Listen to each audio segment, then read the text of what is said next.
I'm serious about my cereals. What type I'm consuming, making sure I try every single one, all of it.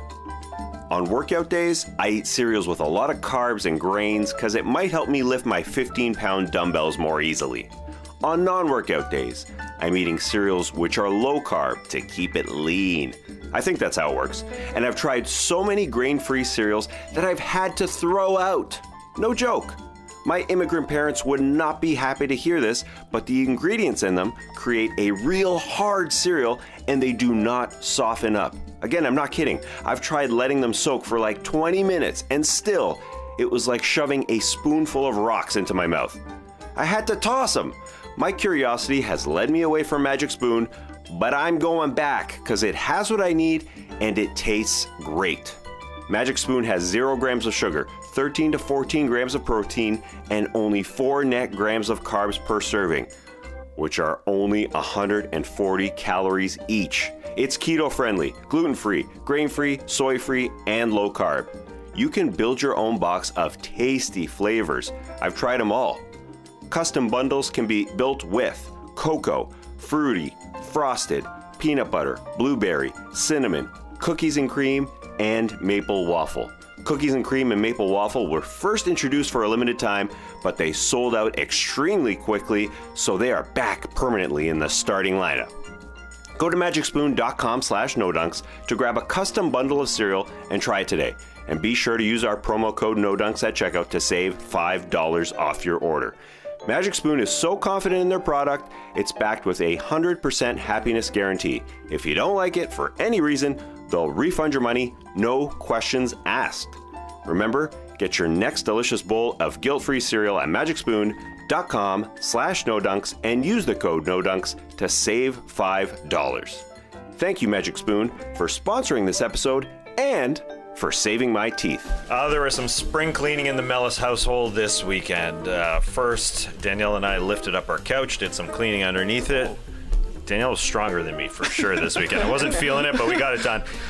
Then we threw out our kitchen sponge. Got to change that every once in a while. Yep. And then I got rid of some socks.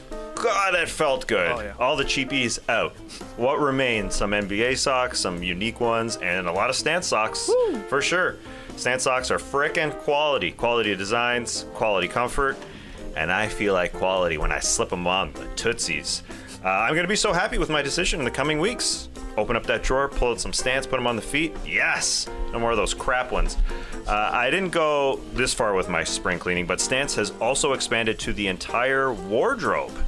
Check out Stance's super soft line of sweatpants, joggers, shirts, hoodies, hats, and more, now available in a full range of fits, prints, fabrics, and fun. Fits, prints, fabrics, and fun. That's fun Fits, to say. Prints, fabrics, and fun. Fits, prints, fabrics. Here, drop a beat to that. Fits, prints, fabrics, and fun. We got the fits, the prints, the fabrics, the fun, the fits, the prints, the fabrics, the fun. Stance's philosophy is that you should never have to sacrifice your own individual style for the sake of comfort. And now, you don't have to. Whether you're relaxing around the house, working out at the gym, or running all over town, Stance delivers its signature softness and creativity in a full line of active apparel styles from toe to head. Stance has got you covered. Head on over to stance.com and get 15% off your first purchase. Use promo code NODUNKS at checkout to apply and enjoy the color and comfort of a life less ordinary with Stance. Stitch different. Apple just released some new emojis. There are some good ones, like the beans emoji. So you could ask someone, what do you want for dinner over text, and just put the beans emoji, question mark, beans, question mark. You know, technology has really helped us connect.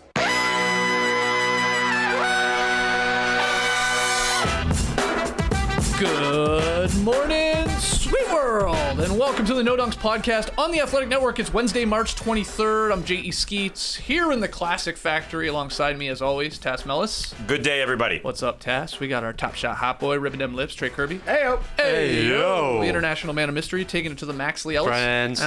Finally making the magic happen. Super producer, J.D. Hello, hey. Yeah. Hey, how's it going?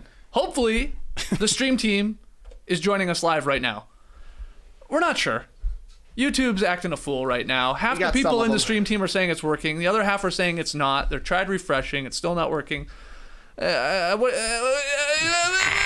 doing here? What does it do? You seem to be looking at me, and I have no answer. I am looking at you. You got no idea.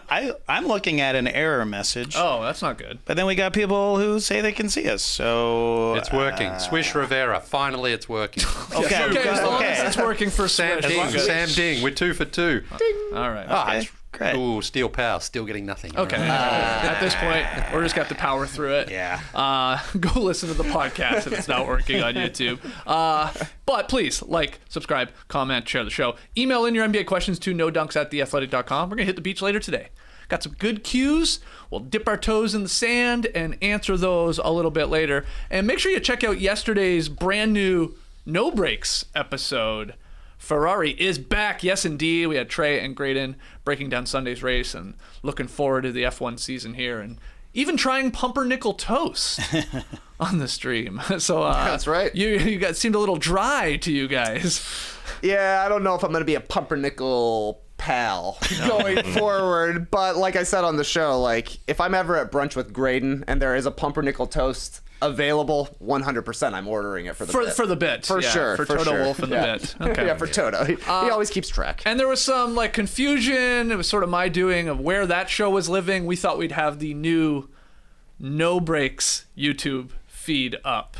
It does exist. It's there, but we have to for some reason YouTube's you can't go live for 24 hours. Hey, who do you think you are? What Just weird arrived on the block and you want to go live? Yeah, it's very strange. So anyway, that lived on the No Dunks YouTube feed. Also, we're still working on the podcast feed. It's out there. Just search for No Breaks, and it's a great podcast. I listened to it yesterday, and it was blessed. It's where? Sorry. It's on the No Bus feed. No buffs? No, now you're really bus messing feed. things up. Yeah.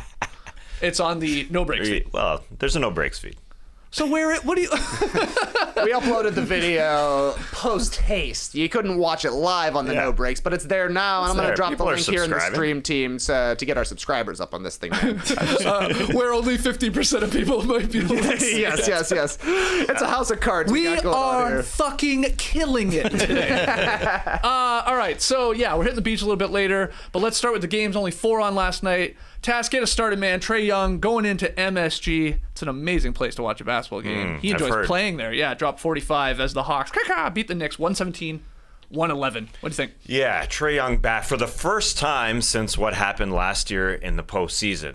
You remember he was bowing in front of MSG. He was telling him to shush. And so a 10-12 matchup here late in March that couldn't have been scheduled any better. That was the best 10-12 matchup in NBA history. Mark it down. It was phenomenal. Him back there. He dropped 45. This team with the Atlanta Hawks, they just need their backs against the wall desperately because the Knicks they were playing extremely well for the New York Knicks without Julius Randle. They're up 3 late in the fourth quarter, and this is when Trae Young thrives. He buried his 7-3 to tie the game up. Then he set up Bogdan Bogdanovic, who had a beautiful night for himself. He had a 3. DeAndre Hunter then hit a 3. Then Trae broke Taj Gibson's ankles. Poor Taj out on the perimeter. It's like AI doing old MJ. Sorry, MJ. But, it was that sort of vibe there. Those two men just standing way up top. What do you think is going to happen? It's unfortunate. He broke his ankles. They go on that run, and all of a sudden it's 113-105.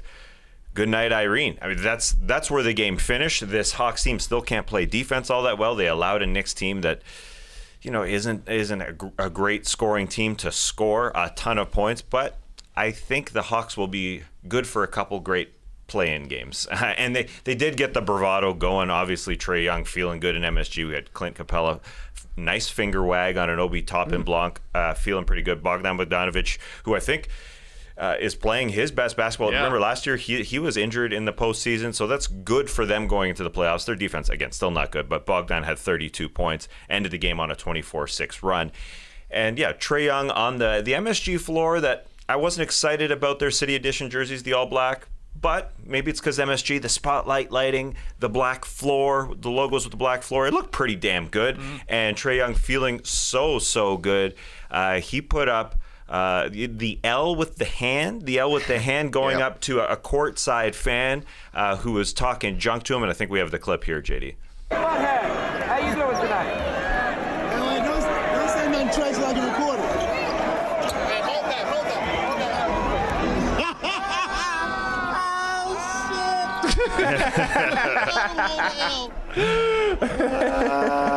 Told him to hold that L. Roy Wood Jr., the correspondent for the Daily Show, there with the courtside video that was going viral. Because Trae just lives in MSG. It is his second home court. It feels so good to watch him in MSG. Again, doesn't get much better. 10-12. Trae Young dropping 45. Yes, pretty ordinary end for the game for the Knicks. They led by 10, 8 minutes to go, and lost comfortably. And really, honestly, I think the Hawks could have won by more. They had too many open threes in this game. Tom Thibodeau is renowned as a defensive mastermind. Either he doesn't tell his guys to rotate, or they just don't listen to him. Because if you watch the Celtics right now, on defense, it looks like they got 6 guys on the court. The Knicks on defense, to me, look like they got 3 guys on the court. The ball moves once, and some guys out of position, and it's a free shot. Mm-hmm. Offensive rebounds as well, I thought hurt the Knicks last night. The Hawks just contested, and they didn't have the stomach, I didn't think, for the fight. And the fact that Taj Gibson just plays that many minutes, I just don't think is good for the Knicks. It feels to me that Tibbs, one of his issues is trusting young guys. And he simply doesn't trust the guys. He goes with the old guys who, Taj Gibson, I respect everything he's done in the league, but he should be a deep rotation player right now at this stage of his career. And, it feels like Obi Toppin and Grimes and McBride, those they go out there and they at least try one mistake and they're off, and Tibbs just refuses to sort of go back to them again. I think that's the real problem here. There was talk the other day that Tibbs is coming back next season. I wouldn't be all that inspired if I'm the Knicks, because I just don't really think he has been able to change. And at this point, the Knicks, look, mathematically they're still in it. But when you're they needed last night's win. When you're throwing around the mathematically, you're not in it really. You need some miracle to happen here. And that's, if you're going to lose, I think you've got to be losing with the young guys right now, not with the old guys, because Burks, Gibson, those guys probably, I don't know if they'll be on the team or not next season, but they certainly shouldn't be playing the big roles. I know Julius Randle wasn't there last night, but even still, it feels to me Tibbs keeps on losing the same way. And he should at least go down with like, all right, I'm throwing the young guys out there now. And they didn't do that. And again, they blew a 10-point lead in the fourth quarter. And really, if Boggy hits a couple more threes, this one would have been a double-digit loss, I think, for the Knicks. Leah's right. Tom Thibodeau needs to apologize to Taj Gibson. Taj played the last 15 minutes of this game straight, so of course the last 2 minutes he got his ankles broken by Trae Young, who was just was feeling it last night. It's too bad the Knicks are only mathematically involved in the play-in race here, because I would love to see the Hawks versus the Knicks in the play-in tournament, and then I would love to see the Hawks realize that the Knicks are coming up on the schedule and just cede home court. We'll play in MSG. Yeah. We're better there anyways, so... it's a little concerning, perhaps, that the Hawks needed a fourth-quarter comeback to beat a Knicks team that was playing without their theoretical best player. But you take your wins where you can get them. They are a 500 team right now. And somehow we saw another buzzer-beating full-court heave. Yeah. This one was so crazy that they barely even caught it on the broadcast. Yeah. The pass by Bogdanovic was super weird. Like just a little bit of a discus toss. And basically right at the rim for Trae Young, who catches it and puts it in. It seemed like a once-in-a-lifetime thing when Steven Adams and John Morant did it, and then it happened less than a month later. Crazy. Yeah, so 117-111, the Hawks win. The Knicks, they're done now. I mean, you're right, mathematically still alive, but they had to win this one to still have any prayer that they even sniff this thing. Yeah. But it's over. It's a brutal season, disappointing season. I mean, the Hawks have had a disappointing season too. I do wonder, Trae Young, the run he's on right now, has he done enough to not win MVP for you in your preseason pick, but to get an All-NBA selection? I think he's going to be, of course, in the running. But will the Hawks' record sort of hold them out there with all the great guards in this league? Well, I'm just trying to think automatically of the backcourt. Steph Curry's there, John Morant's there, Devin Booker's there. Then it's like, is DeRozan a guard? Is Luka a guard? I mean, it gets a little dicey. So Trae, I think because the Hawks have been off the radar for most of the season, it's going to be hard for him to really get in there. And again, if you are 12th or wherever they eventually finish, it's tough for him to get in there. But he has been good. He certainly has had a better second half of the season here and been putting up these numbers. I mean, that was a pretty easy 45 he put up there last night. I mean, he shot well and played well, got to the free throw line and did all that. But for what happened in the playoffs last season, I didn't feel at any point the Knicks were like, well, this guy's not going to embarrass us again tonight. And he did. He loves playing there. He loves playing there as much as I love going to MSG to watch a game. It's a magical place, as I keep telling you. Yeah, on the other side, Tom Thibodeau doesn't do RJ Barrett any favors come down in the fourth quarter with Taj Gibson and Mitchell Robinson on the floor, just crowding his space. How is he going to execute coming down the stretch? And he doesn't do any favors for his potential contract extension that's coming up this offseason. I'm very interested to see what the Knicks do with that because, as Trae said, Randall, their theoretical best player, it sure feels like RJ Barrett has the brightest future of this team. For sure. But he's also not featured a ton, and they're not surrounding him with enough shooting. He is a driver. He needs to get in the lane. And unfortunately, in the fourth quarter, when it's a real Bogdanovich in the lane there for the Knicks, how is he going to get in there? So, yeah, he ends up dropping 30 on poor shooting percentages because they don't have a great team around them. The construction of this team is just not great, unfortunately. Knicks did not do themselves any favor by shooting 14 for 26 at the free throw line, too. Need to bring in Lee Ellis as a shooting coach this offseason. Get in there with the guys. I mean, Barrett was 11 of 17. Got there a ton, but missed a lot. And then Mitchell Robinson, not his strong suit, 1 of 6. I mean, Mitchell Robinson, a couple of free throws just looks so awful. Yeah. But, switch hands, man. Yeah, he may as well. Why not? Because he's just throwing like line drives at the hoop, and it's not even on line. It's like to the right. Yeah. Like, it's crazy. But he's another guy. He's got to be a part of their future. He should be. He's young and he's athletic. He's a big at both ends of the floor. But I mentioned this before. He doesn't look like he's in shape. I don't know how he can't be in shape if he's playing these. If he's playing 35 minutes as a starter, if he's injured, then maybe they want to rehab him, get in right before he goes out there. Because otherwise, you've got a rim protector who's not really protecting the rim, and he's certainly not catching those lobs that they need for some easy baskets. So he's a massive. I thought he was a presence inside last night in this game. I mean, At he had times, finished with 4 blocks, 3 steals. Defensively, he's active. But I think again in the fourth quarter, he didn't look like he had that energy, and he should. He's a young guy. I mean, he's not Taj Gibson. Fourth quarter time, you got to roll with Taj Gibson. Yeah. Come on. Lockdown. And Tim said after the game, Fred Katz tweeted about it, he said he would do the same thing and roll with Taj Gibson, and that's exactly the problem with this. I think he would. Exactly. I agree. He has go- with 3 Yes, or he 2 would. other teams. We like- blew a 10-point lead, and part of the reason was having a 45-year-old guy out there. Instead, he's like, no, I trust that guy to get it done next time. Well, that's the problem with Thibs. Let's keep it going here. Giannis returns to Milwaukee's team. Bucks roll to the 126-98 victory over the Bulls. Giannis owns the Chicago Bulls. This one was actually pretty close for half of the first quarter. 8 minutes in, it was 20-20. Big Vucci, 3 of 3 from 3, 11 points. I'm thinking, we got ourselves a competitive loss here. And then the reserves checked in. The next thing you know, huge Bucks run, 23-4 in about 8 minutes of game time, which is really the game was over at that point. The Bulls somehow got within 10 points in the third quarter and still lost by 28. Milwaukee has now won 15 of the last 16 over Chicago, and the one win the Bulls had was when the Bucks shut everybody down because they were already locked in to their playoff seed. I was not surprised to see the Bulls take an L last night. That's why you got to beat the Raptors, and that's why the Kings loss is so stupid. But this is still interesting because, like you said, Skeets, Giannis was back after missing a game over the weekend, and Brook Lopez got his second start since returning, so this is the first time they've had both of their bigs in the starting lineup since the first game of the season, and instantly the Bucks look like the Bucks again. They just look humongous out there compared to the Bulls. 58 points in the paint for Milwaukee. They dominated the glass, won 53-33, and the defense was just stifling. Like, Jrue Holiday did a great job out on the perimeter, and then the back line is just so big for the Bucks. The Bulls made 3 shots at the rim in the first half, didn't take their first free throw until 35 seconds left in the first half, and DeMar DeRozan took 0 free throw attempts for the first time all season. Wow. This is like the championship defense that we've seen from the Bucks, the reason they've been an elite team over the past 4 seasons, basically. So if you're the Bucks, even though it was a Bulls team that they've been dominating for 4 years, you got to feel encouraged because that looked like the Bucks that we're used to. Yeah, Vucci is an undersized big, whereas Brook Lopez is an oversized big, and Giannis is just gigantic as well, and it looked like it was just bully ball. I mean, they just had no one physically even close to be able to stop those two guys. So, hey, look, Giannis had 9 turnovers, if that's anything. Yep. 25, 17, 5, and then Got 9 in the way. turnovers. And Tassie's guy, Wesley Matthews, man. 11 points, 4 of 8 shooting, a couple threes in there. He's still got it defensively, I think, too, like as a perimeter defender.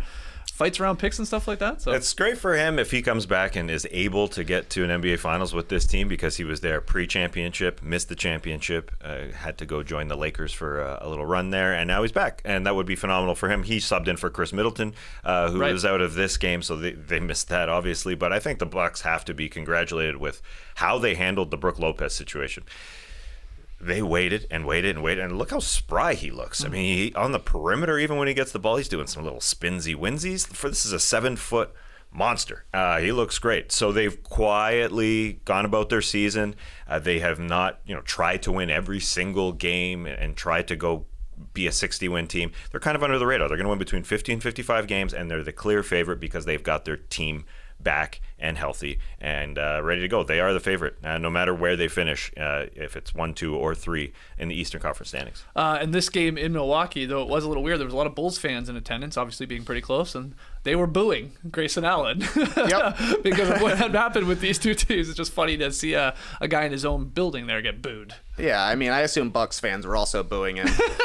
But I can't confirm that. He did go 0 for 0 from three-point land, so that's probably why they were on him. But, yeah, when your highlight is booing an opponent, you're probably mathematically eliminated from winning that game, I would have to say. So, kudos to the Bucks. They took it to the Bulls. But, those first 8 minutes, I'll never forget. Yeah. And JD, if you have it there, throw up the playoff picture, because Tass was saying, no matter where Milwaukee finishes here in the East, they could be looked at still as the favorites to come out of there. Well, right now, as of this morning, they are second. And when we lose that lower third there, so there they are. They'll be waiting right now, if they stay in the number 2 spot, for the winner, probably, of the Raptors Nets. That would be their matchup. So not great, I guess what I'm getting at. We could get Bucks Nets. Run it back in the first round. It's in play. And Philly, dropping to third here. But it is very congested. Yeah, and the Bulls' stat of not being able to beat the best teams from each conference gets worse and worse after every loss to the Bucks. They're 0 of 16 against the top 3 in each conference. Jeez. They haven't beat Miami, Milwaukee, or Philly, obviously. Yikes. I'm really rooting for the Celtics right now to get into the top 3, because the Bulls beat them once this season. So at least we'll see a 1 in the W column there. Yeah, good point. All right, let's keep it going. To the West here, we had Jokic and the Nuggets bouncing back with the 127-115 victory over the LA Clippers. What do you got, Lee? Bounce back game, must-win game. We've got to have this one. That's really what it was. All the cliches for the Nuggets, because they got pounded at home by the Celtics over the weekend. They needed a good win, and they got a little bit dicey there in the fourth quarter, but the Nuggets pulled it out. And, I was looking at the stats this morning, and remember the game against Philadelphia last week? It was all the bench. They came out and really contributed. Well, the plus-minus isn't all that great, but I think if you look at just the contributions the Nuggets got from the bench there, Bones had another big game coming off with 16 points, and Austin Rivers played well. I think Booker Cousins was okay in the short time that he had out there, but this is the thing for Michael Malone is you obviously don't have Murray, you obviously still don't have Porter. He needs to get consistent production out of that second unit, and I think that's what really sort of kept them going last night here. Jokic was very, very good, 30 points with his 14 rebounds. He sort of shook it off after what the Celtics did to him. Yeah. But this game got close, and the Clippers had a chance late, but then Aaron Gordon hit a 3, and the Nuggets pull away, and they get a comfortable victory. And again, this is just huge for them in the standings, because they cannot afford to sort of drop games right now. They're basically in a battle there with the Minnesota Timberwolves. It's a 1-game lead the Nuggets have, so every single one is a must-win. Back to the cliches here, because Minnesota's playing so well right now, and it's going to be one of those two teams. They're a game and a half back of the Mavericks. They could still get them, but it just feels like the Nuggets more likely going to drop down than rise up, just based on the way they've been playing. But Minnesota does have that super tough schedule. So for the Clippers, they're basically locked in the 8th place right now, 4.5 games. It's 5.5 games back of the Wolves right now, and then 4 up on the Lakers. So they've been stuck in the 8th spot, and they're not moving for weeks now. Yeah, and I think Ty Lue's done a pretty good job considering this season. Yeah. No Kawhi, obviously. Paul George has missed most of it. They're basically a 500 team. They're 2 games below right now. He's a good playoff coach. So the Clippers just have to get there, and maybe they can get out of the play-in tournament. But overall, I think Ty Lue, just keeping them in there, has done a very good job this season. Yeah, I went through the Joker's game log this morning, because I was trying to think of a time this season where he has had a stretch of 2 or 3 bad games in a row.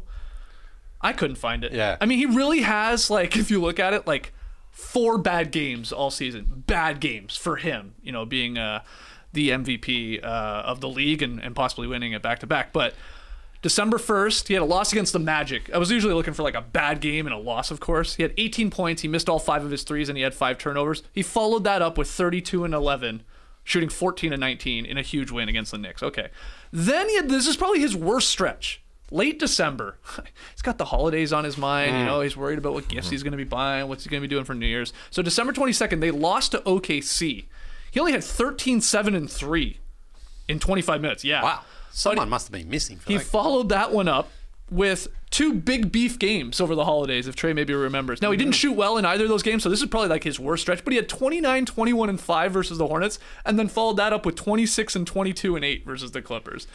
And then the only other one, you brought it up, Lee, Sunday against the Celtics. Great defense. He only had 23 points on 23 shots. He only had 8 boards.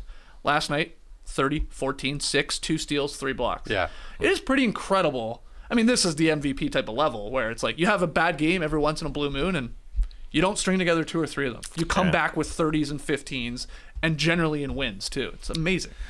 I guess the Jokic brothers are hard to shop for. He must have been straining over that. What did he get his brothers for Christmas? That's the question. Brass knuckles. Yeah.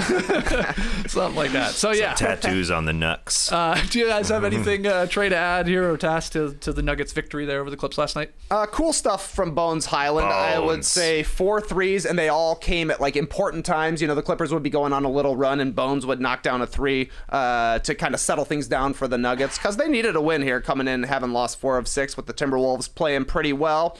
So I don't know. He gives them a little bit of what Tyrese Maxey gives the 76ers, I think. Just a little pop, a little extra juice, and a little confidence from a younger player. When he's hitting his threes, he's really, really tough to guard because then he gets some driving lanes inside as well. The Nuggets will take basically anything from the perimeter with all of the injuries they've dealt with this season. So to see him kind of seize the opportunity has been nice. Yeah, and he'll be playing in the playoffs, and I suppose he'll be playing fourth quarter minutes because it doesn't seem like he fades from the spotlight, but I don't know if you go crazy with him and put him in the starting lineup.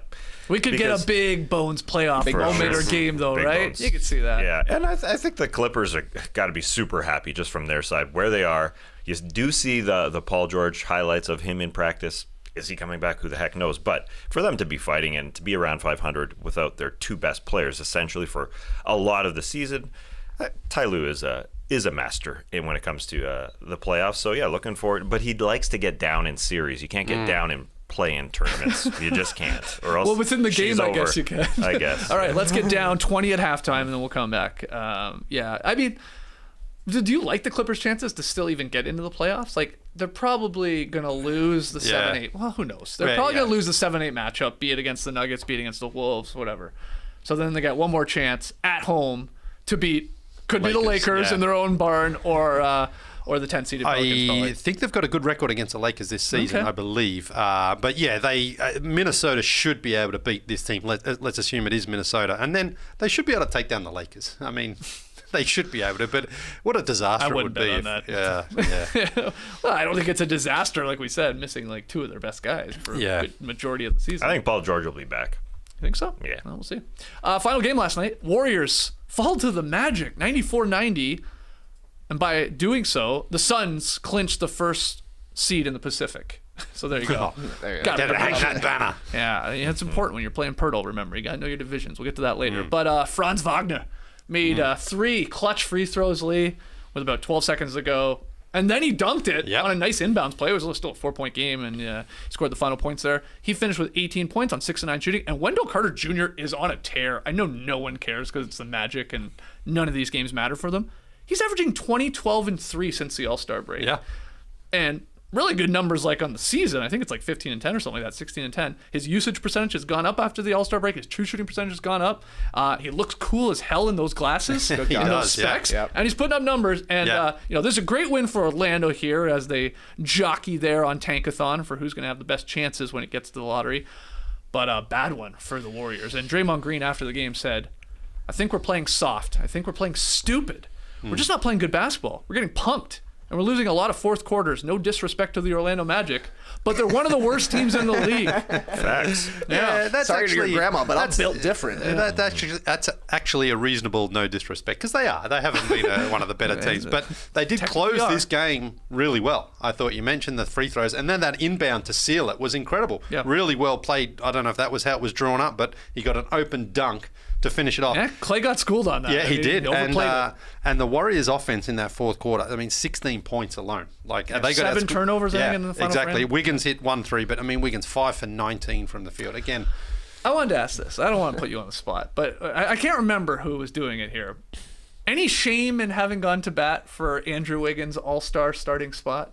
I don't Because think I people did. were championing that here on this podcast.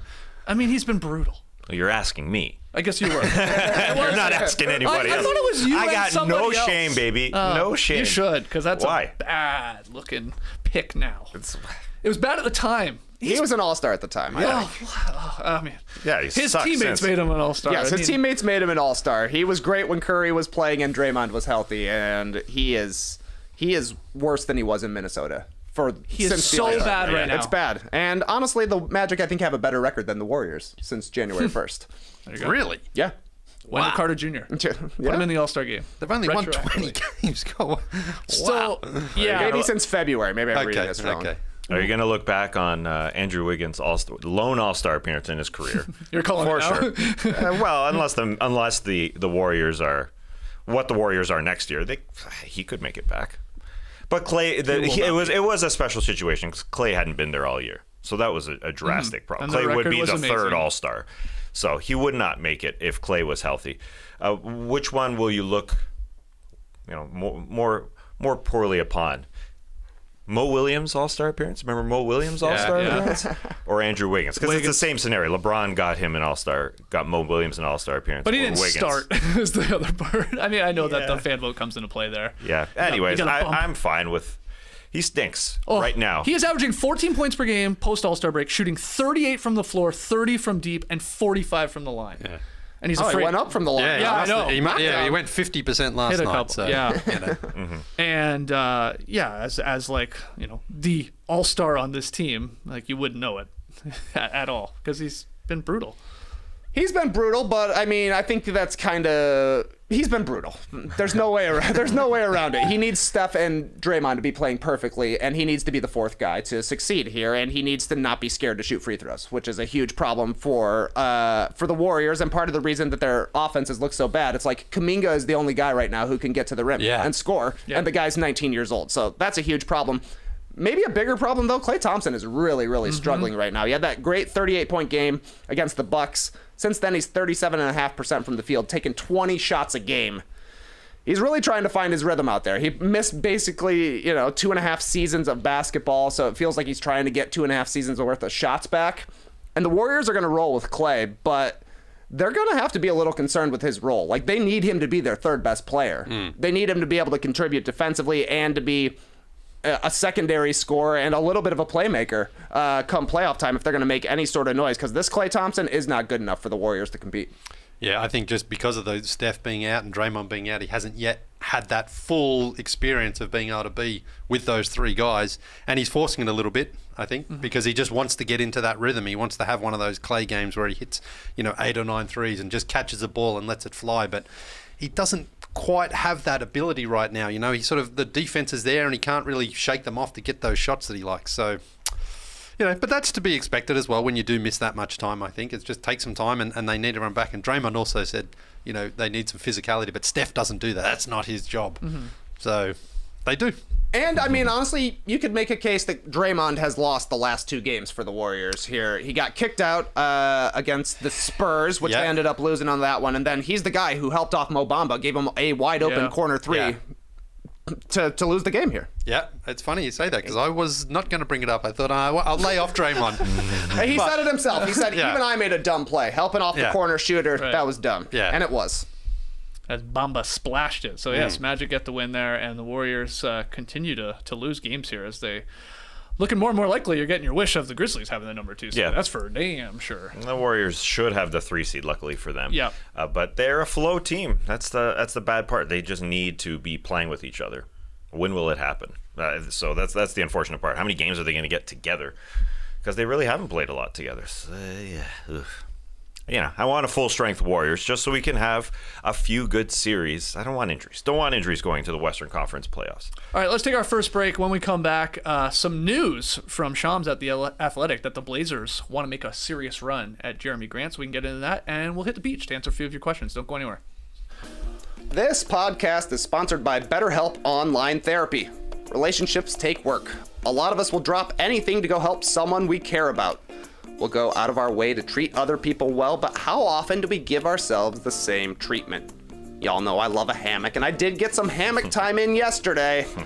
But some people don't like hammocks, Lee. And sometimes a hammock isn't enough. This month, BetterHelp Online Therapy wants to remind you to take care of your most important relationship, the one you have with yourself. Whether it's hitting the gym, hitting the hammock, or even trying therapy, you are your greatest asset, so invest the time and effort into yourself like you do for other people. BetterHelp is online therapy that offers video, phone, and even live chat sessions with your therapist, so you don't have to see anyone on camera if you don't want to. It's more affordable than in-person therapy, and you can be matched with a therapist in under 48 hours. So give it a try and see why over 2 million people have used BetterHelp Online Therapy. Right now, No Dunks listeners can get 10% off their first month at betterhelp.com/nodunks. That's BetterHelp.com/nodunks. All right, it's my time to talk about trade coffee, and I've got a coffee bag that I just got from them right here. I'm just opening it up. This is Broad Street Coffee. I like this one so much, I ordered it again because it's so good. Fresh out of my compostable bag there that I just tossed to the side. I love that. This one from Boston. No Dunks fan actually works at this roaster. I love this frickin' coffee. I find it hard to express what I like about a coffee. Did a Beantown boy bag those beans? He bagged these beans. Broad Street beans right here. It's Finca Buenos Aires, as it's called. But it's from El Salvador. Strange, huh? Anyway, these every single roaster that Trade Coffee works with is an independent roaster, ethically sourced beans, shipping is free, and I love their subscription process. Again, I don't know how to express exactly what I like in a coffee, but when I know I grab a bean that I like, I reorder it. These beans are so popular in my house. My father-in-law will come over and say, "Hey, you have the good beans?" And I say, "Yes, sir. These are the good beans right here." Because I reorder them. Their subscription is no hassle. You skip shipments if you want it, change your frequency, or cancel at any time. Their deliveries are timely, baby.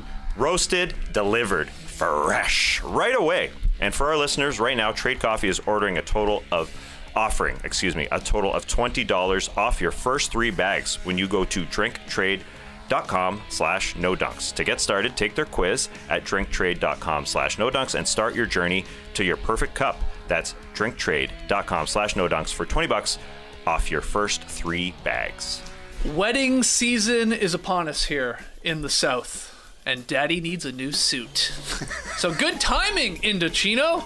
It's like you know me. It's like you really know me. Indochino makes high-quality, custom-fitted suits, shirts, and casual wear, all at a surprisingly affordable price. You can customize everything from suits and shirts to chinos and bomber jackets at prices more affordable than you might expect.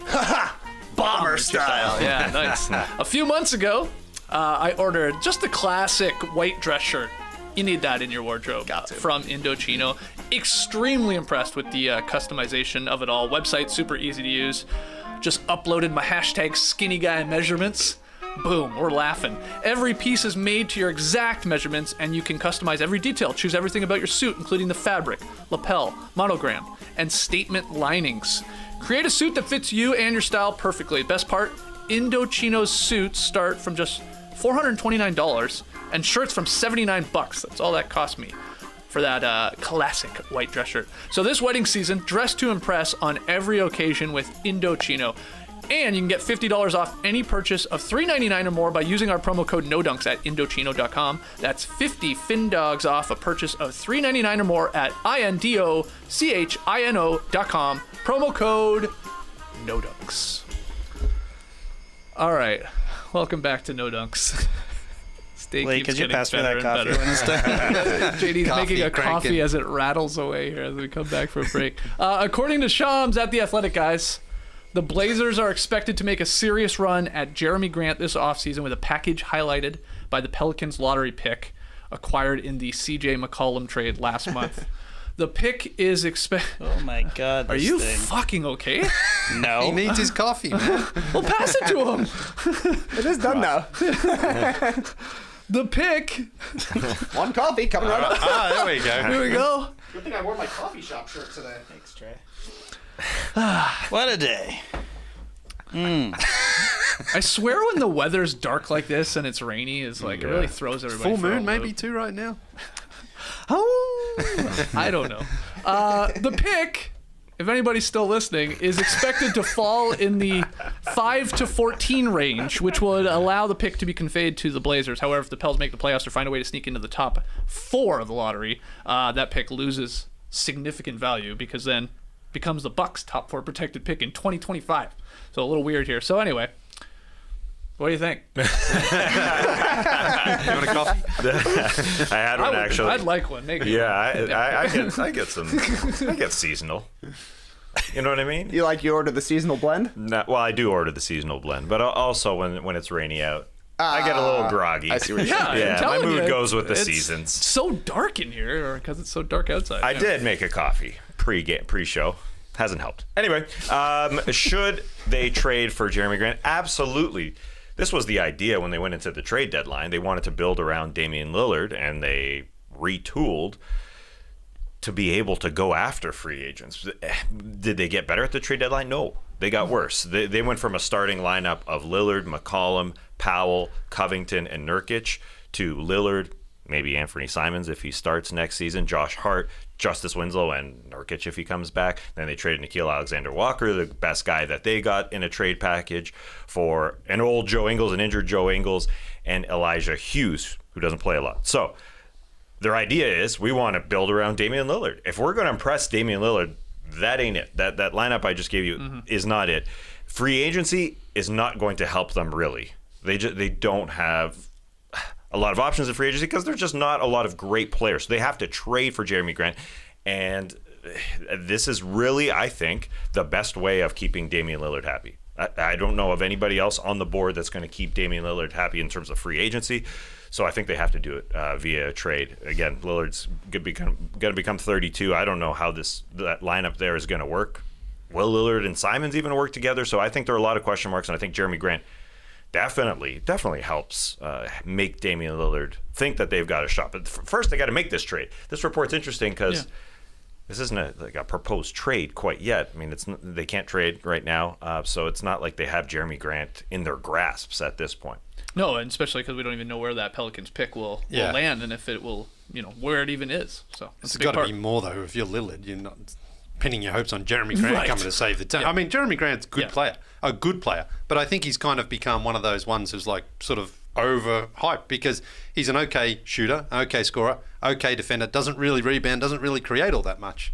I mean, he's a good player, but if you're Damian Lillard, you're not going, right, finally we've got the Jerami Grant deal. You need something way more impactful if he believes the Blazers are going to take that next step. But as an extra little complimentary piece, if you can get Jerami Grant, I like it. He's a veteran. He's 28. He's still young enough. But that, if I'm Damian Lillard, I'm not like, okay, finally, we're going to be competing. Grant has 1 year remaining on his deal, though the Blazers could offer him a 4-year, $112 million contract extension this offseason if he were to find his way there in a trade for this sort of Pelicans pick. What do you think about this? You like the Blazers making this sort of move if it is just the Pelicans pick and whatever else pieces you need to make it happen? Pretty funny to trade the Pelicans pick back to him, I think. That'd be awesome. But I like I like it. I think this is a good spot for the Blazers because they're also going to keep their own pick, probably a top 5. I think they got the 7th best odds right now. Who knows what happens on lottery day. So they'll get a young guy who, much like the Warriors, the question will be, should they trade that pick as well for something down the line?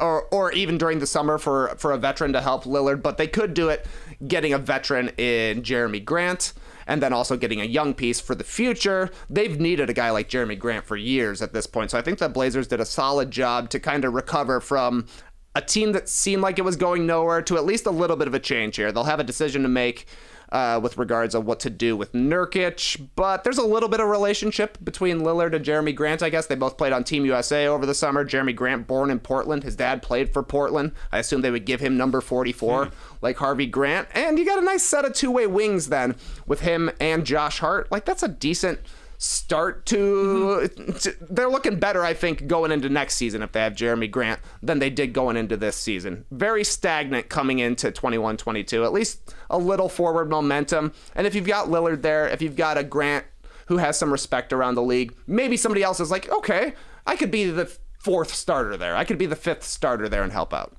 Yeah, I think in principle, if you're keeping Lillard, and that's a debate to be had too, right? I mean, are we, like, if you're going to have these draft picks and you're just going to go with these young guys, then I don't really see what the point of keeping Lillard would be at that point, because it's not like these rookies are going to likely come in and suddenly take the Blazers to a Western Conference Finals or something like that. Unless, okay, it could be if it's a great player, like Trae said, like they could be, top 4. If it's a great complementary player to help. Sure. But I do get the idea, like, again, if you're keeping Lillard, he is a smaller, dynamic guard. So surround him with a bunch of switchy, versatile, 3-and-D-like guys. Try that approach. And, that is sort of a Grant. That's, somewhat of a Hart. I mean, he's a little undersized for that, but he plays hard and he can obviously rebound. And so I get the, could they get Turner as their center and move off of, Nurkic that way? It makes sense in theory, but, is this enough even for the Pistons? The Pistons could also be like, no, we're going to want a little bit more than that. I'm not sure you're going to get a ton more. Yeah, if it's a number 5 pick, I think if you're the Pistons, you'd do it. Sure. I mean, top 10 pick. Yeah, they're maybe very happy because they're just thinking, another bite at the apple to pair with Cade and our young guys and stuff like that. But we'll see. It's a few working parts, like you said. Their own pick has to be good. Yeah. And they have to get Jerami Grant to make Damian Lillard happy, and maybe something else. But what do you go like? We talked about Lillard and McCollum. Is that a good backcourt defensively? For the past few years, obviously that hasn't worked out. Who's going to start alongside Damian Lillard in the backcourt after Anthony Simons had this incredible run? Is he going to come off the bench again?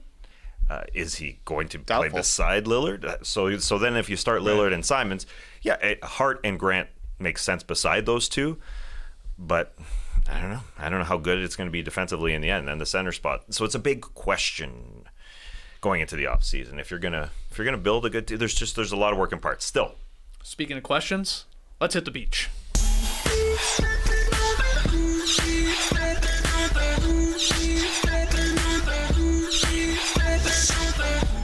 Yeah, a little beach stepping. Keep sending your questions in. NoDunks@theathletic.com. Tweet them in at NoDunksInc. Leave them in the YouTube comments below. Is the stream team working now? Apparently, yeah. Good. They're beefing with each other, so it seems like we're back. Okay, awesome. First one. Hi, No Dunkles. Are you playing Wordle? And more importantly, are you playing Poeltl, the daily NBA guessing game? If so, can you please lay some ground rules? Obviously, this will depend on your level of NBA fandom, but let's set some rules for fans who follow the league daily. Can you look at the silhouette? Can you use the app to check divisions? Can you use the app to check numbers, rosters, or positions? Cheers. It's from Ryan in Perth. Yes, Poeltl, we've talked about it before. We were tweeting at it right when it came into existence there, fresh on the heels of the Wordle popularity. Are you still playing Wordle, by the way? No. No? No. Were you ever playing Wordle? The only word I've ever muted from my Twitter timeline is Wordle. Yeah. You just didn't like seeing boxes? Nah, because at the start it was like someone tweeted and then someone else, and I was like, what is that? And then I'm like, okay, get out of here. I don't want to see it. There's some people who sneak it in though still. They don't put the Wordle in their tweet. So okay. Yeah. Well, we're talking Poeltl, Ryan, and let's lay some ground rules. I mean, I said this basically the first or second day, or at least I tweeted it. Yeah, no silhouette. Get out of here. Like that's for someone. I mean, the whole point is you're trying to use your NBA knowledge. See, I didn't know that. I thought that was it. Like I think it was confusing to people when they first started playing. I thought it was like, here's the silhouette, because the silhouette doesn't automatically not all the time. Give it away. No. Wait till you see today's, so you'll get it right away. Is it you? Basically. So... Yeah, no, you can't use the silhouette. Now, right? What do you mean, basically, it's you? Well, you'll see. It's Poku, huh? Okay. Yeah, I haven't done it yet. But, I mean, it's got to be Poku. That skinny head would give it away, I guess. Yeah. It's either Poku or Beaker. or me. So silhouette though, you're against. Yeah, if you want to proclaim you're a hardcore, no chance, no way you can do it. I don't know if you're a casual. Fine. Sure. Okay. What about checking though? Like especially Divisions? divisions is a good one. Like you're like, oh, okay, just divisions. No checking anything else. Can't check anything else. Can't check heights. No. I'm with you. Divisions only, because divisions are hard to remember. Why division? I love it. Divisions are hard to remember. They don't come up that often. Like you see, for whatever reason, if I play Wordle or if I play Wordle, I'm guessing Beans first. If I play Poeltl, I'm guessing Kuzma first. Okay. I don't know why. He just seems like a very mid player to me. Yeah, like sure. height-wise, number-wise. But like if you see Kuzma running around out there, you see his jersey number, you can tell basically how tall he is, kind of how old he is based on the swag, but you don't know what division it is. I think you guys, especially being like NBA sickos, you probably know NBA divisions way more than you think you do. There might be 2 or 3 teams where you're like, but I bet you like nail 28 out of the 30. Like, no problem. Like, who's in the Southeast? Come on, Atlanta. man. Yeah. Miami. Yeah. Orlando. Charlotte. Orlando, Charlotte. One more. Washington. There you go. Yeah. Boom. Look at you. The Southeast. Because I don't check anything. Because my first pick every morning is Fred VanVleet. I don't know why. I just go with that. That's good. Cool. Then you get the conference. Then you sort of can nail in the division the next one. So that's just where I start every day. One day it's going to be Fred VanVleet. Yeah. I'm going to get it right. But so after I realized that you're not supposed to check the silhouette, I'm like, all right, well, I'm not checking anything. And sometimes that does blow up in your face a bit because you're like, God, who's a big for the Orlando Magic who's over 28, but he's under 6'11"? You're just like, it's very, very no difficult. idea. Sometimes we will all simultaneously on our computers be playing Poeltl. And like there's a lot of like, ooh, oh, okay, yeah. And you got very upset the other day because you didn't get it, I remember. Yeah, I can't remember. You came up short. Shake Milton, maybe? Yeah, that's right, it was. I had Furkan, I had Tyrese Maxey, I had someone, Paul Reed or someone like that. Because you're like, that's hard. Yeah, but that's like, then you're just like, how did I forget Shake Milton? Anyway, that's the joy of Poeltl. There you go. Keep playing Poeltl. I don't know. I'm looking at the silhouette right now. I don't think I would have got it right away. No? That's a good point. That's a pretty standard silhouette. It's a very can't play with dark the silhouette. It's pitch black. I don't know his earlobes. I mean, that's the only thing. Sizable lobes, though. Yeah, pretty big. Yeah. Really it's funny. For some reason, I know that photo, of course, because they're using like the headshot that they take like in preseason, and he's got like there's quite the neck on him there. He's got sort of his head up a little bit. I can picture the actual photo perfectly. Maybe it's just because people send it to me all the time. I only know the Eastern Conference division. I know everyone in the Eastern Conference, 1 through 15. I know them all. Okay. It's like American League and National League baseball. I only know half. I don't really know the National League. I don't really. Again, I think you're wrong. Task, No, give me not the the Northwest. divisions. Give me the Northwest. I can't do that. Come on, do it. Here we go. I mean, the Nuggets, Jazz, got shoved in there. And then the classic Northwest Blazers. team from the middle of the country. Blazers, sure. Blazers, two the more. Wolves. Yeah, one There's more. another one though from the middle of The middle. They used to been be there. more Northwestern, actually. They used to. Yeah, be more. Yeah, back when they played in Seattle.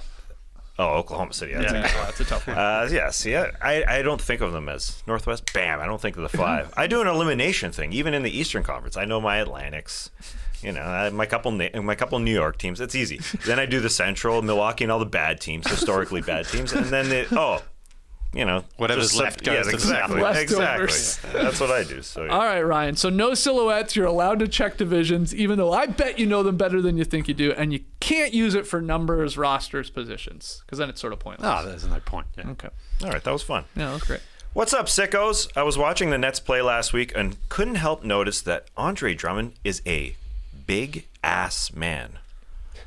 After some quick research, this is my all-NBA big booty team. Oh, big ass man. Yeah. As in just, he's got a big ass. Right. Okay. Yeah. He's also got a big ass! I guess the proper grammar should have been big-assed man, as in he has a big ass. Anyway, I narrowed it down to Chris Paul, Kyle Lowry in the backcourt, Eric Gordon as a guard/forward, as he writes, Zion Williamson, and Andre Drummond.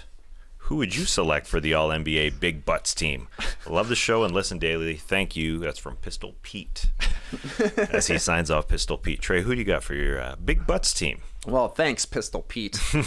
I like big butts, and I cannot lie. Honestly, his first team is really, really solid here. Chris Paul, Kyle Lowry, they're going into the Butts Hall of Fame for sure. I'll say Kyle Lowry has surpassed Chris Paul for buttage.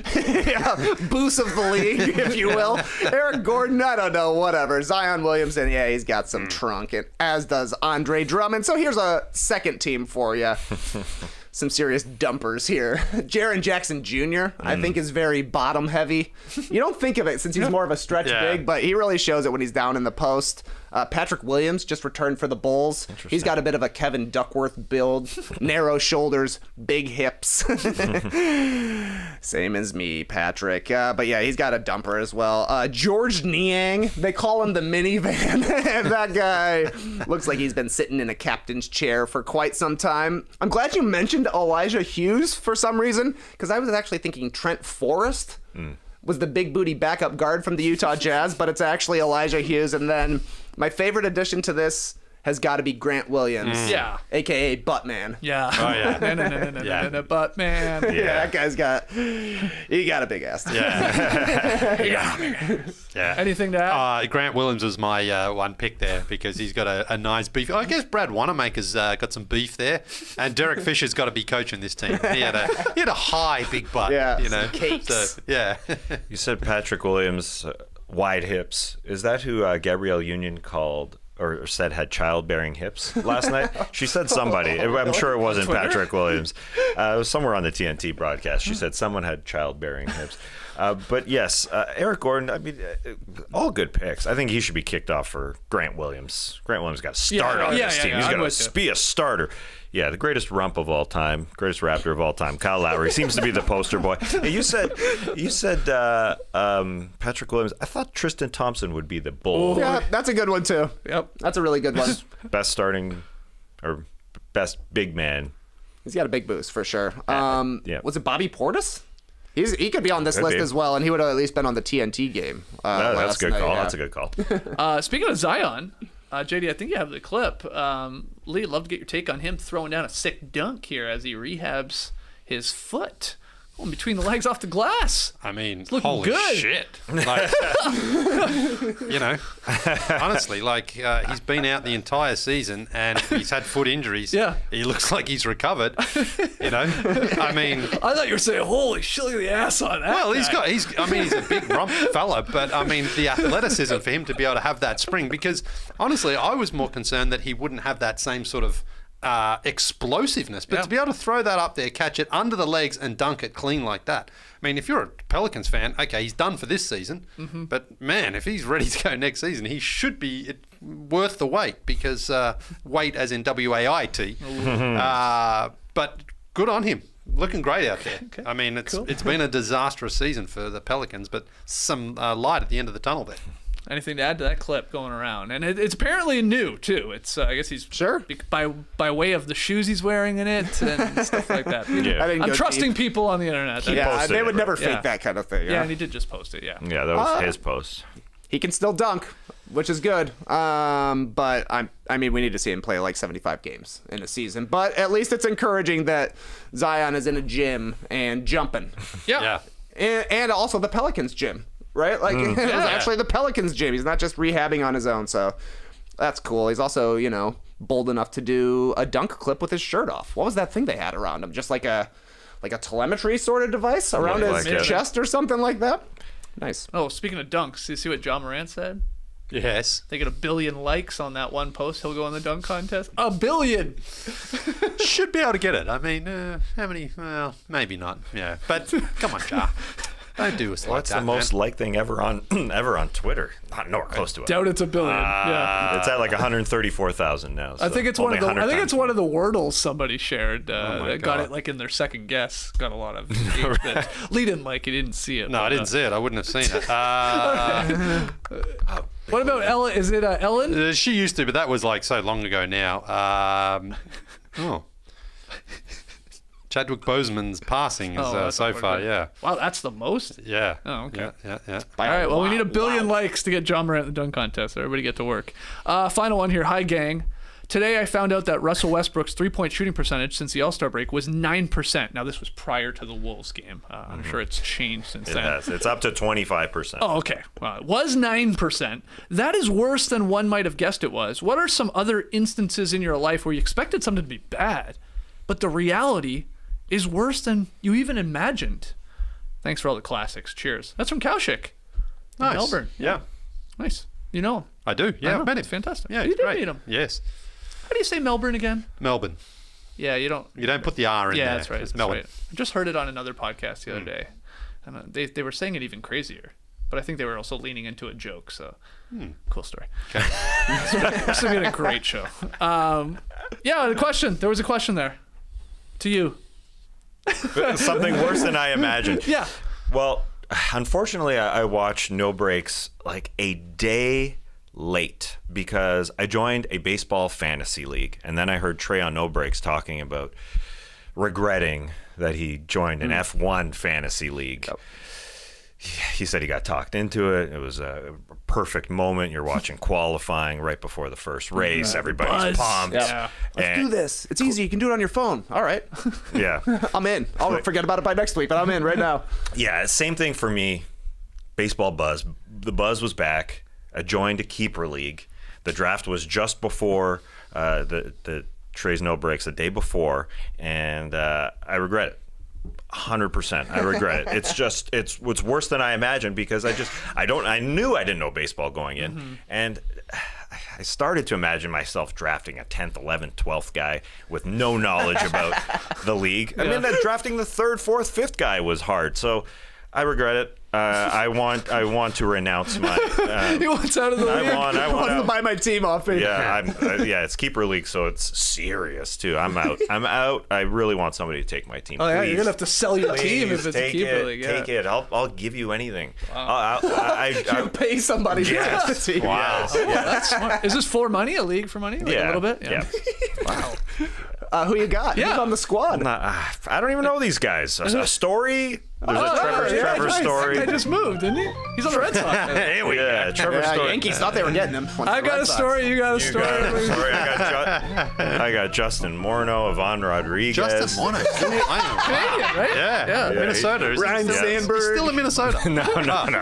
I'm just naming old guys. That old Hoss You know. Rayburn. Ricky Ray. Oil can boy. Oh, it's Robbie Ray. Damn it. All right. So you're not feeling good. I'm out. But you'll I'm probably out. win, won't you? Because it'll be Maybe. like you just Maybe. randomly picked half your team. Alejandro Kirk. Oh, cool. He's good. What's the team? He's swinging a hot bat in preseason, isn't he? Is that a thing? Spring training. Spring training. Spring training, yeah. When's this start? When for real? For real? April 5th. I don't know. When we start? I don't know. I'm out. I'm out. No, you're not out. We're starting no bunts. Baseball Get Ryan podcast. Settons on for that one. There you go. All right. Great questions. Anyone else have an answer to that? Yeah, I saw today that Sean Marion was trending on yeah. Twitter. Oh, yeah. Former NBA player Sean Marion joined a space to debate which player would have been the greatest of all time if they had more help. I'm thinking, okay, this is going to be a ridiculous discussion. I got suckered into an MJ versus LeBron discussion in a group chat yesterday. Yeah. So I'm like, all right, this is going to be Sean Marion defending LeBron, being like, LeBron is the greatest player of all time. And part of his argument is going to be, I shut down LeBron, is kind of what I thought it was going to be. Like, this guy is the greatest because I had to guard him, is what I thought it was going to be. Oh, okay. But what it turned out to be is Sean Marion basically just yelling at random people on Twitter for not respecting Sean Marion's jump shot because he averaged 20 and 10 when he was playing. And also, sick my duck is what he was just screaming. He was just raging, man. This is so worth finding this clip. Sean Marion with an open mic. Oh, yeah. He goes in. Oh, yeah. He goes in. We had the honor of talking to the Matrix on a Top Shot Hot Boy stream. Oh, really? And, yeah. Uncensored. He's blue. Really? Yeah. Wow. Yeah, it's great. Yeah. And this clip is amazing. I've heard the clip, yeah. It's incredible. To me, I think he's more offended because people have said it's always been an ugly shot, but he was an efficient shooter. Yeah. it wasn't the fact that they didn't go in. It was just like. But he's saying everybody just gets hung up on my shot, my look of my shot. Yeah. But look at what else I did, and I was on winning team. He at one point says, "I have one of the greatest winning percentages of all time." Top 5 in Phoenix Suns history. The truth is, he's spitting a ton of facts. He was an incredible player. Probably didn't get the love he deserved at the time, and maybe since. And he's letting the people know. I mean, we've debated before. Is he going to make the Hall of Fame? Yeah. Yeah, sick my duck. He'll be saying at the Hall of Fame. Every team he went to, he tried to fit in and make them better. And that's what he's saying. Yeah. I love that he's blue and that he's also an ambassador for the league. He's always one of the faces of, he's there. Just get him on a Twitter space, let him roll. Like a rip shot. Seek out that clip. It's a good 2 minutes, basically. I don't know, a minute and a half, 2 minutes of the Matrix. It just stops dead too, and he's still going. So yeah. But I love you can see because it's a Twitter Spaces, people dropping the clapping emoji, laughing emoji, crying. Yeah, so good. All right, keep your questions coming, guys. Do you have an answer for that one, Lily? Well, I do. Guy Ritchie's first 2 movies were bangers, Lock, Stock and Snatch. His third one was swept away with Madonna. Oh, my God. Oh, my God, that is bad.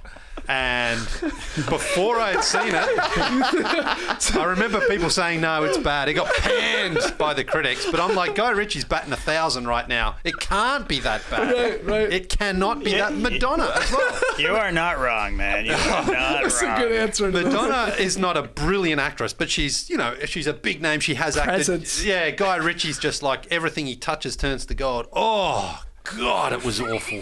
One of the worst movies I have ever seen. Okay, hold on. It is. Brilliant. Can you give me the synopsis of it? So it's like a shipwreck, right? And she's like this high roller, and then she gets shipwrecked with this he's like a worker on the ship, but he's like, well, there's no, your power and your money they're on the island together, can't really do anything now. You have to be my slave. So it's sort of a reversal of fortunes, and it's just. Yeah, it's just her acting is terrible in it. The story is stupid, and Guy Ritchie directed it. It's the things you do for love, man. Yeah, they were together. Yeah, they were. I don't know if they were married or not then, but they were certainly together. Yeah, they were together. But anyway, yeah, it was so bad. Don't watch it, but watch it to watch it. You saw it in theaters, or did you rent it? I don't remember where I saw it actually. I probably saw it in a theater, I suppose. Wow. Yeah.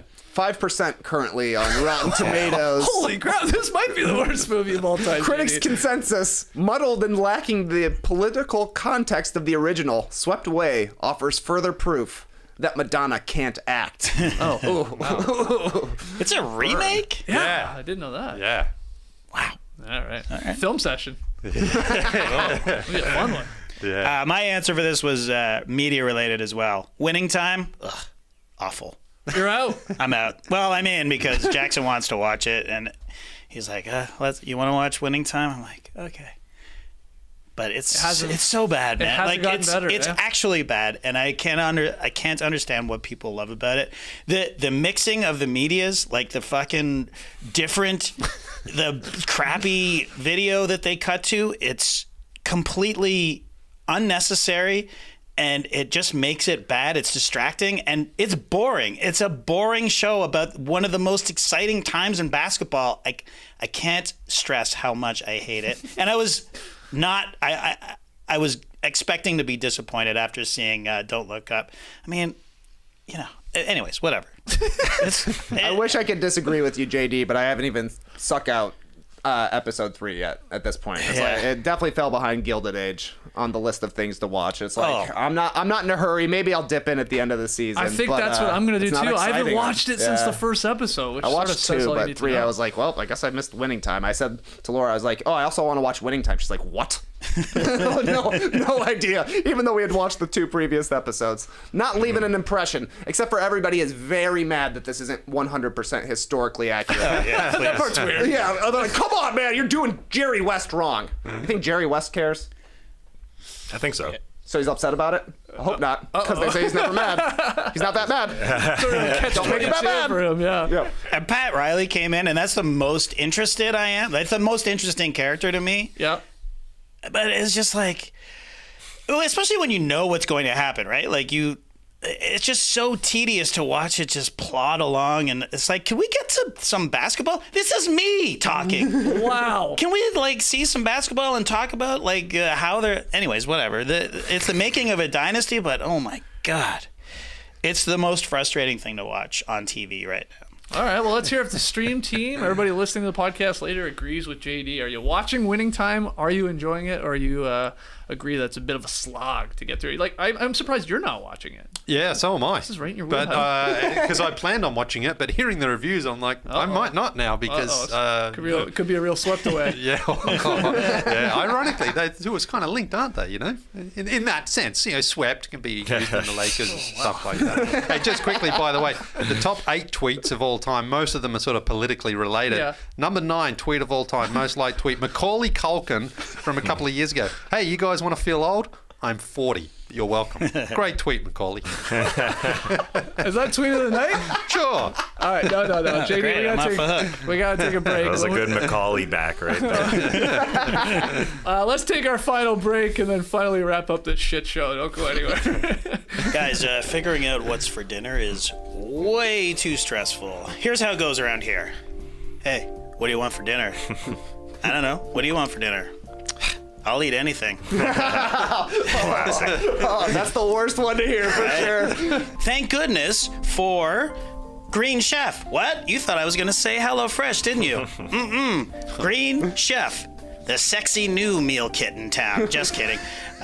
Green Chef is now owned by HelloFresh, so the second smartest acquisition this year after the New York Times took on the Athletic. So what do you get with Green Chef and HelloFresh? A wider selection of meal plans to choose from. There's something for literally everyone. I cannot speak today. Green Chef is America's #1 meal kit for eating well with dinners that work for you, not the other way around. Green Chef's options for every lifestyle include keto and paleo, vegan, vegetarian, fast and fit, Mediterranean, that intrigues me, and gluten-free. The meals are legit good. Last week, I should say, we had the mozzarella stuffed pork meatloaves. Oh, yeah. Those are good. I had that. And the teriyaki turkey rice bowls. Man, bangers, both of them. And super easy to make. All the ingredients are pre-portioned, so not only does it simplify the process, you'll actually reduce your food waste by at least 25% compared to grocery shopping. So go to greenchef.com/NoDunks130, NoDunks130, and use code NoDunks130 to get $130 off plus free shipping. That's crazy. Whoa. That's greenchef.com/NoDunks130 and use code NoDunks130 to get $130 off plus free shipping. Thanks to Edmunds for sponsoring the show. I bought a car last year, and if I had known about Edmunds.com, then I wouldn't have spent so much time on a bunch of other sites instead of just doing all my research in one spot. If you're anything like me, you don't know a lot about all the cars out there. Edmunds got some cool features. It has video test drives that really give you a feel of the car. I would have used that. Honest car reviews, which don't have any brand bias, and the latest consumer advice. I didn't find these features on other sites. Maybe I bought the wrong car. Tell me, Edmunds. Did I make a grave mistake? I actually would have loved to check out their long-term road test. This is also very cool before buying my car. Edmunds drives a car for a year and about 20,000 miles while making videos about it along the way. You know, giving you some long-term perspective on owning a car. Over 50 years of trusted car shopping advice and price guidance all in one place. Get empowered to make the best decisions. Get confident with free online tools to help you compare vehicles and dealer quotes, figure out your budget and financing, and get an appraisal for your trade-in. A lot of stuff on Edmunds.com. Car shopping can be overwhelming. Edmunds is here to help. Visit Edmunds.com and click on Edmunds Best Car Rankings to research and compare vehicles. That's EDMUNDS.com. Edmunds. We drive it like it is. All right, back in the Classic Factory, let's get to a little tweet of the night. Yep, here it comes. Tweet of the night. Wow. Twitter. Yes, tweet of the night. let's get right to it. It's a great day. Well, maybe I should see myself. Hey guys. Great day. It's a great day when I wake up and it's it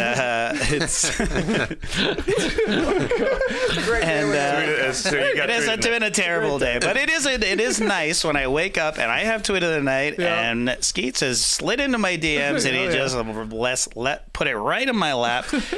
So here it is. It's really simple. It's from a guy named Corbin Smith, and it's a poll.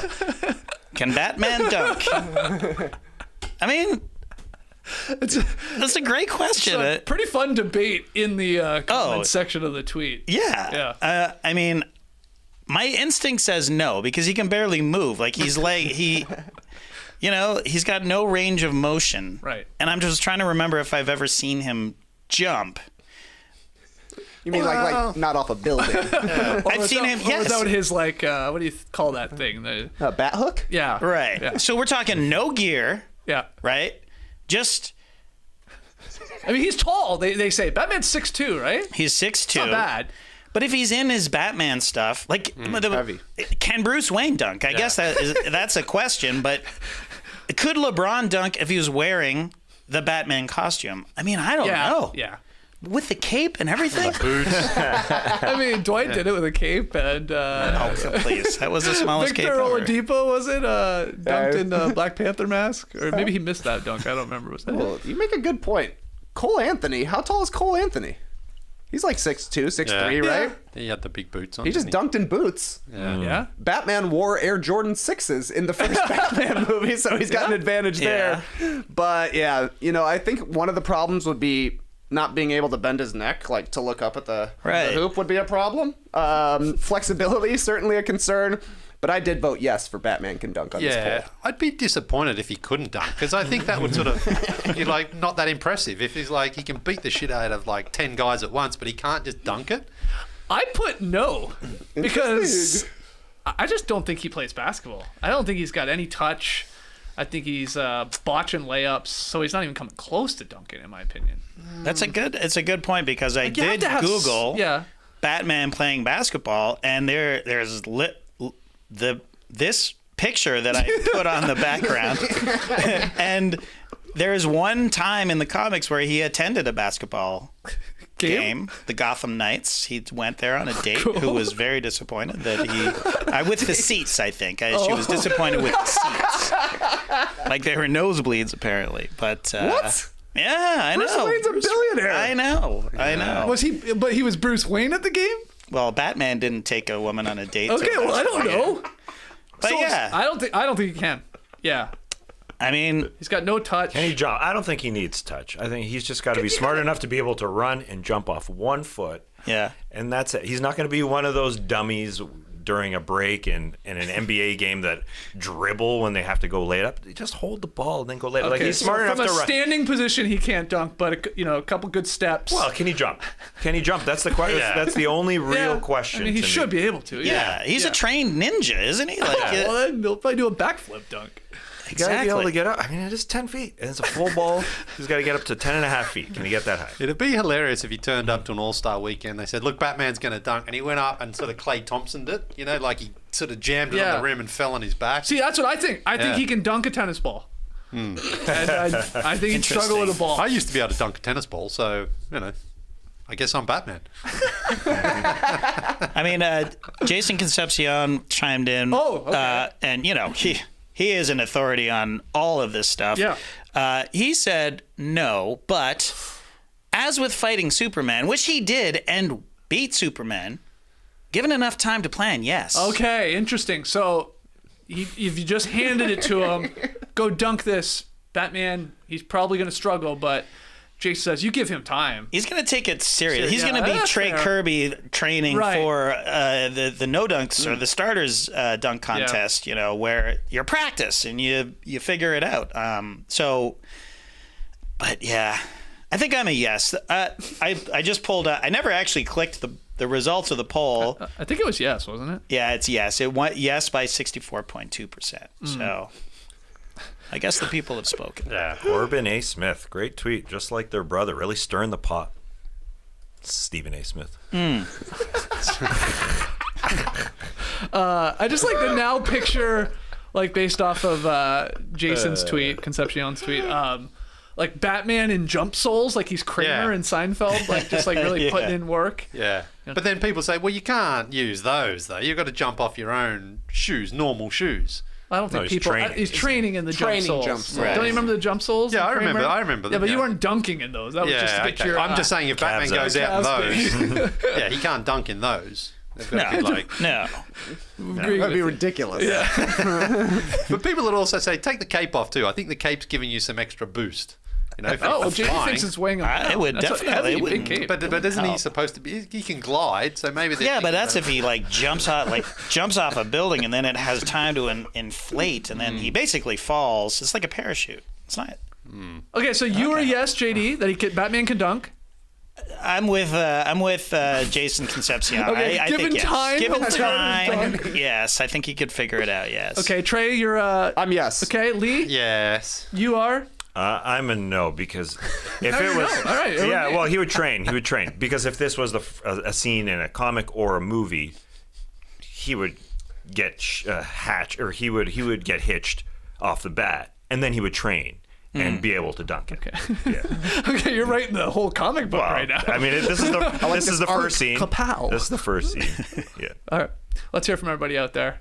Can Batman dunk? Great tweet there from Steven's brother. Pick up results. Last night, Hawks, Knicks in MSG. Atlanta was only favored by 1.5. That line started moving after the Randall news. This brought to you by BetMGM, of course. We had 3 of us taking ATL, myself, Tass, and Trae. That's a big W for us as the Hawks swung that game in a hurry and covered quite easily. Lee took the Knicks. Must have been feeling good for about, 3 quarters and change. Not really ever, actually. Oh, boy. Not with a Knicks team, no. No, okay. No. Well, yeah, you got the loss. You're 3 games back here. I'm mathematically still in it. You are the Knicks. I mean, you are the Knicks. Yeah, you're in it. Nice. You're in it. But tonight's game, I would say, is very important for you to gain a game on 1, 2, or 3 of us. So what's tonight's game we're picking from? Well, the best team in the league against everyone's sweetheart team. I guess second sweetheart. It's the Phoenix Suns versus the Minnesota Timberwolves. The line only a tiny 1.5, just like yesterday's line. The Timberwolves are at home, getting that tiny line. So Skeets is the only one that believes Minnesota will either lose by 1 or win this game outright, while Trae, Lee, and myself think the Suns got it. So this is a big game. This is a big one because Lee can jump up and get a game on you, Skeets. Why do you think the Wolves are going to take care of business against the best team in the league? I mean, I think what I start doing at this point of the season is, because of matchups, you're like, does this mean more to Team X than it means more to Team Y? It sure should mean more to Minnesota. In Minnesota, I imagine that place is going to be going crazy with Phoenix coming in here. But the Suns, they're just like, at this point, like, wrap yourself in bubble wrap and nobody get injured. Like, keep playing well and keep, they're going to crack 60 wins here. But I just think the Wolves got a little more to play for. So maybe they'll get this victory tonight. But I was surprised I was the only one taking Minnesota. We'll see.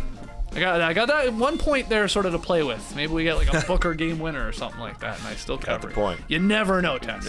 You never know. All right, let's call it there, guys. Wow. What a show. Was it a classic? I don't know. Unforgettable show. Definitely. People be talking about this show. That's true. Email in your NBA questions to nodunks@theathletic.com. Get yourself an Athletic subscription. Go to theathletic.com/nodunks.